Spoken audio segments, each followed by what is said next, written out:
मेरे अजीजों, याद रखो, हमारे अकाबिर ने रमजान कैसे गुजारा, हमारे अकाबिर ने रमजान कैसे गुजारा।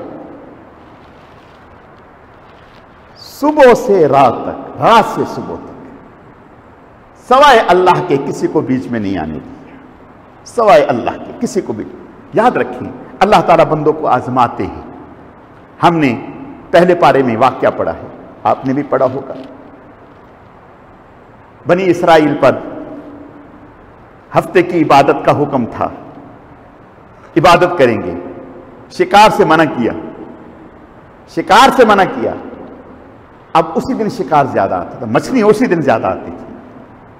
उन्होंने हीला किया, नाले बनाए, जुमे के दिन जाल डाल देते थे, इतवार को जाल निकाल लेते थे, मछलियां भी खूब आती थी, बड़े खुश थे। ये आजमाइश है मेरे अजीजों। बिल्कुल इसी तरह से रमजान में अल्लाह पाक ने हर तरफ जाल फैला दिया।